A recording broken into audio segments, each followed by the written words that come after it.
Good morning बच्चों। आज हम क्लास 10 की संस्कृत की बुक में से तीसरा पाठ लेंगे। तृतीय पाठ, तीसरा पाठ व्यायाम सर्वदा पथ्य, अर्थात व्यायाम सर्वदा पथ्य, व्यायाम ही हमेशा स्वास्थ्य प्रदक होता है, अर्थात व्यायाम करने से हमारा स्वास्थ्य अच्छा रहता है। अब हम पाठ को शुरू करेंगे। प्रस्तुत पाठ आयुर्वेद के प्रसिद्ध ग्रंथ सुश्रुत संहिता के चिकित्सा स्थान में वर्णित 24वें अध्याय से संकलित है। जो ये पाठ लिया गया है ये आयुर्वेद के कोई प्रसिद्ध ग्रंथ है जिसका नाम है सुश्रुत संहिता। इसके लेखक भी सुश्रुत ही थे। उन्होंने क्या किया, चिकित्सा के स्थान में वर्णित 24वें अध्याय में से इसको लिया गया है। इसमें आचार्य सुश्रुत ने व्यायाम की परिभाषा बताते हुए उससे होने वाले लाभों की चर्चा की है। सभी को पता है व्यायाम करने से, योग करने से कितना लाभ होता है। शरीर में सुगठन, अर्थात व्यक्ति प्रतिदिन यदि व्यायाम करता है तो उसका शरीर सुगठन, सुडौल हो जाता है, मजबूत हो जाता है। कांति, शरीर में एक चमक आ जाती है। स्फूर्ति, ताजगी रहती है। सहिष्णुता, शरीर में सर्दी, गर्मी, प्यास, भूख जो भी है इनको सहन करने की क्षमता, सहिष्णुता। निरोगता, शरीर निरोगी रहता है, उसको किसी प्रकार का रोग नहीं लगता है, आदि के व्यायाम के प्रमुख लाभ है। इसमें ये व्यायाम के लाभ बताए हैं। अब हम श्लोक को, पहला श्लोक है उसको हम शुरू करेंगे। सबसे पहले चित्र देखेंगे। इसमें खूब सारे बच्चे हैं, माता पिता भी है। वो क्या कर रहे हैं, बगीचे में घूमने आ रहे हैं। कुछ बच्चे व्यायाम कर रहे हैं, कुछ रस्सी कूद रहे हैं। आप चित्र के माध्यम से देख रहे हैं। शरीर या सजननम कर्मम व्यायाम संगीतम तत्कृत्वा तु सुखम देह विमृद्य नियात सम अंततः। ये कह रहा है शरीर या सजननम कि शरीर के द्वारा जो परिश्रम किया जाता है, शरीर के द्वारा जो कार्य किया जाता है, कर्म कार्य किया जाता है, व्यायाम संगीतम, उसे हम व्यायाम कहते हैं। तत्कृत्वा, व्यायाम करने के बाद तुम सुखम देह, शरीर को सुख की प्राप्ति होती है। अर्थात हम जब व्यायाम करते हैं तो हमारे शरीर को सुख की प्राप्ति होती है, शरीर को आनंद मिलता है। विमृद्य नियात सम अंततः, और व्यायाम करने के बाद हमें हमारे शरीर की मालिश करनी चाहिए, अर्थात पूर्ण रूप से हमारे शरीर की मालिश हमें करनी चाहिए।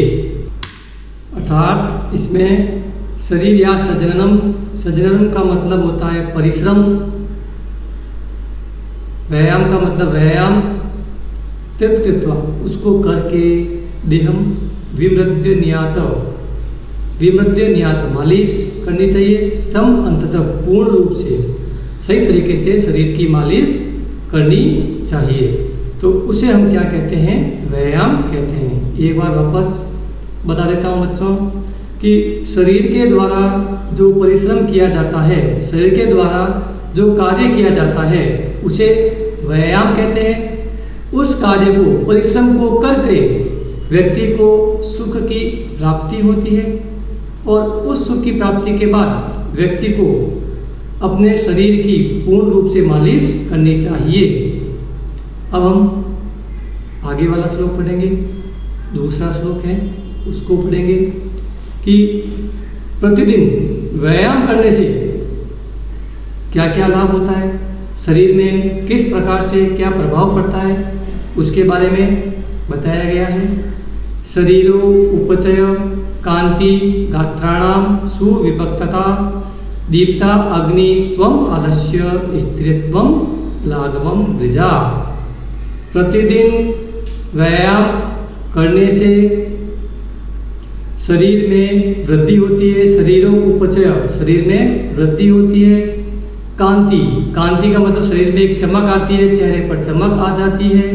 गात्राणाम, शरीर सुविभक्ततानाम, कहने का मतलब शरीर सुसंगठित हो जाता है अर्थात गठीला होता है, मजबूत होता है। दीप्ता अग्नि, भूख तेज लगती है अर्थात भूख में वृद्धि होती है। आलस्य, आलस्य दूर होता है। स्थिरत्व, शरीर हमारा जैसा है वैसा ही रहता है। लाघवम, लाघवम का मतलब होता है शरीर हल्का हो जाता है। नृजाम, और स्वच्छ रहता है अर्थात व्यायाम करने से हमारे शरीर में पड़ने वाला, हमारे शरीर के ऊपर जो पड़ने वाला प्रभाव है उसके बारे में दूसरे श्लोक में बताया गया है। वापस पुनः बता रहा हूँ बच्चों, शरीर जो उपचय अर्थात जब प्रतिदिन व्यायाम करने से शरीर में वृद्धि होती है, चेहरे पे और शरीर पे चमक आती है। शरीर सुविभक्त, शरीर का जो सौंदर्य है वो बढ़ता है।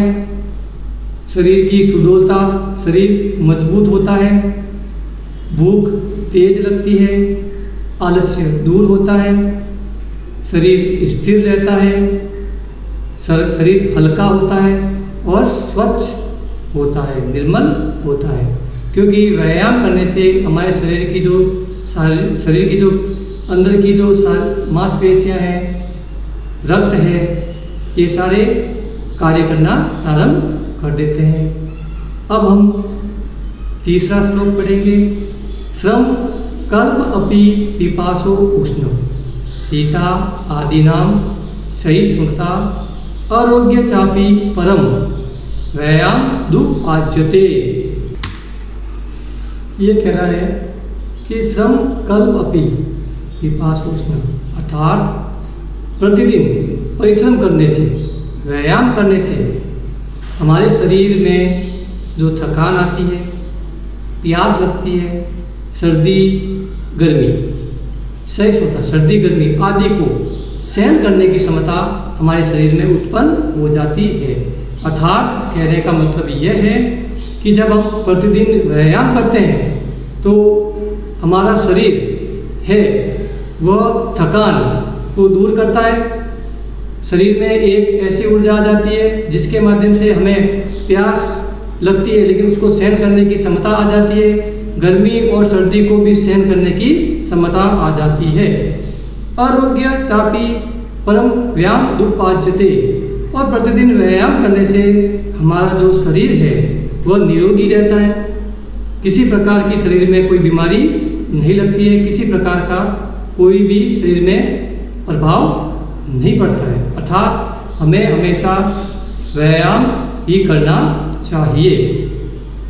उसके बाद हम अगला श्लोक लेंगे जिसमें क्या बता रहा है, इसके माध्यम से हम देखेंगे कि भाई श्लोक में क्या कह रहा है। न चास्ति सदृश्य तेन किंचित स्थौल्य आकर्षणम। न चास्ति, न चास्ति में नहीं आता है, सदृश्य अचानक, तेन का मतलब शरीर में है, उसके किंचित स्थौल्यम किसी प्रकार का आकर्षण करता है। स्थौल्यम का मतलब होता है मोटा। न च व्यायामीन मर्त्य मध्य अंत्योर्यो बलात्, कह रहा है कि न च व्यायाम, व्यायाम मर्त्य मर्द अंत्योर्यो बलात्। बच्चों मैं इस श्लोक को इसलिए धीरे धीरे पढ़ रहा हूँ कि आपको एक एक शब्द का उच्चारण करने में आसानी हो। अब ये कह रहा है कि प्रतिदिन व्यायाम करने से हमारे शरीर में कभी भी मोटापा नहीं आता है। अर्थात हम प्रतिदिन व्यायाम करेंगे तो हमारे ऊपर कभी भी मोटापा हावी नहीं होगा, अर्थात मोटापा हमारे आसपास भी नहीं आएगा। न च व्यायाम, और व्यायाम करने से हमारे जो शत्रु हैं वह भी हमें पराजित नहीं कर सकते। अर्थात प्रतिदिन व्यायाम करने से हमारा शरीर मजबूत और सुडौल होगा तो हम अपने शत्रुओं का सामना भी कर सकेंगे। अर्थात हम आसानी से उनका सामना कर सकेंगे, क्योंकि परिश्रम करने से, व्यायाम करने से हमारे शरीर में एक ऊर्जा मिलती है, एक शक्ति मिलती है। उसके बाद हम 5वां श्लोक आगे देखेंगे, क्या कह रहा है। न चैनो सहसा क्रम्य जरा समधि रोहित स्थिर भवति मासम च व्यायाम वित्रस्य च। अब ये कह रहा है कि व्यायाम करने से क्या होता है कि व्यायाम करने से हमारे शरीर में कई प्रकार के लाभ होते हैं। जैसे कि व्यायाम करने से हमारे शरीर में जल्दी से बुढ़ापा नहीं आता है, शरीर स्थिर रहता है, जैसा है वैसा ही रहता है, और हमारे शरीर का जो मांस है वह मजबूत रहता है और स्थिर रहता है, शरीर गठीला दिखाई देता है।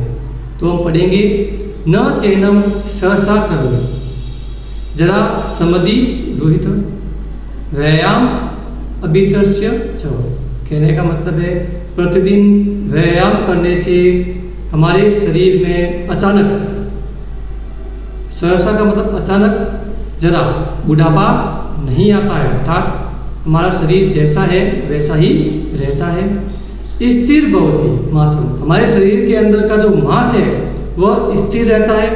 स्थिर रहने का मतलब है शरीर मजबूत बनता है, जैसा शरीर है वैसा ही रहता है। व्यायाम वित्रस्य, हमारे शरीर का जो आंतरिक भाग है वो मजबूत हो जाता है, क्योंकि व्यायाम करने से खूब सारे फायदे होते हैं। उसके बाद में हम आगे देखेंगे कि व्यायाम है वो कौन कौन से व्यायाम हमें करने चाहिए और व्यायाम करने से क्या होता है, परिश्रम करने से क्या होता है। व्यायाम स्विन गात्रस्य, व्यायाम का मतलब परिश्रम करने से, स्विन गात्रस्य का मतलब होता है पसीना आता है। पद अभ्याम उद्वर्तितस्य च, अब ये कह रहा है हमें कुछ व्यायाम ऐसे भी करने चाहिए, जैसे कि पाँवों को ऊंचा करके, कुछ ऐसे व्यायाम होते हैं वे भी व्यायाम हमें करने चाहिए। व्यादेव नोपसर्पन्ति, व्याधि मतलब व्यायाम करने से क्या होता है, हमारे शरीर में किसी प्रकार की बीमारी नहीं लगती है। वैन्तेय विरोगा, वैन्तेय विरोगा का मतलब होता है कि उरग का मतलब होता है सर, और वैन्तेय का मतलब होता है गरुड़। वयो रूपम गुणेर हीनपि कुर्यात दर्शनम, हमारे शरीर में जो गुण, रंग और रूप है वो भी अच्छे और स्वस्थ रहते हैं। अब ये कह रहा है कि व्यायाम करने से, व्यायाम स्विन गात्रस्य, परिश्रम करने से या व्यायाम करने से हमारे शरीर से पसीना निकलता है, जो कि हमारे शरीर से उस पसीने के साथ कई प्रकार की बीमारियां भी निकलती है। पद अभ्याम मुद वर्तितस्य, और हमें कुछ व्यायाम ऐसे होते हैं जो पाँव को ऊंचा करके किया जाता है, उन व्यायामों को भी करना चाहिए, जिससे हमारा शरीर मजबूत होता है, बलिष्ठ होता है और शरीर के अंदर ऊर्जा आ जाती है। व्यादयो नोपसर्पन्ति, और व्यायाम करने वाले शरीर से, शरीर के पास किसी प्रकार की बीमारी, सर्परूपी बीमारी नहीं आती है। वैन्तेय विरोगा, जिस प्रकार सांप होता है वो भय के कारण गरुड़ के पास नहीं जाता है। सांप क्या होता है, भय के कारण, अपनी मृत्यु के भय के कारण गरुड़ के पास नहीं जाता है। उसी प्रकार जो हमारी बीमारियां होती है वह व्यायाम करने वाला जो शरीर होता है उस शरीर के पास कभी भी नहीं जाती है, अर्थात शरीर निरोगी रहता है। वयो रूप गुण हीनपि कुर्यात सुदर्शनम, अब ये कह रहा है व्यायाम करने से हमारे शरीर में वृद्धि होती है, रूप में वृद्धि होती है, गुण में वृद्धि होती है, अर्थात हमारा शरीर एक अच्छे दर्शन करता है, अर्थात हमारा शरीर स्वस्थ दिखाई देता है। तो बच्चों, इसमें 6ठे श्लोक का जो अर्थ है आपको समझ में आ गया होगा। अब हम 7वां श्लोक पढ़ेंगे। व्यायाम पूर्वतो नित्यम विरुद्धम अपि भोजनम विदग्धम विदग्धम वा निर्दोषम परिपच्यते। अब ये अगर परिपच्यते का मतलब होता है आसानी से पच जाता है। व्यायाम का मतलब शरीर, कुर्वतो का मतलब करता है। नित्य हमेशा विरुद्ध, शरीर के विरुद्ध भोजन दे दिया जाए, चाहे कच्चा विद अगदम विद अगदम, मतलब कच्चा या अध पका भोजन। अब इसका हम हिंदी में अर्थ समझेंगे। व्यायाम कुर्वतो नित्यम, प्रतिदिन परिश्रम करने वाले व्यक्ति को यदि उसके शरीर के विरुद्ध भोजन दे दिया जाए, अर्थात कभी मान लो भूलवश उसको पका हुआ या अध पका हुआ भोजन दे दिया जाए, तो भी उस व्यक्ति का जो शरीर है वो उस भोजन को आसानी से पचा लेता है। अर्थात हमारे शरीर में कुछ भोजन ऐसे होते हैं जो हमारे शरीर उसको आसानी से पचा नहीं सकता है, लेकिन यदि हम व्यायाम करें तो हमारा शरीर कैसा भी भोजन दे दिया जाए तो उसको आसानी से पचाया जा सकता है या पचा सकता है। क्योंकि व्यक्ति प्रतिदिन व्यायाम करेगा तो शरीर की जितनी भी मांसपेशियां हैं, रक्त संचार है, सारा बढ़ेगा, जिससे कि हमारा शरीर सभी प्रकार के भोजनों को पचाने में समर्थ होगा। तो बच्चों, आज हमने जो 7 श्लोक पढ़े हैं, तीसरे पाठ के 7 श्लोक पढ़े हैं, आशा करता हूँ आपको उन श्लोकों का अर्थ समझ में आया होगा। धन्यवाद।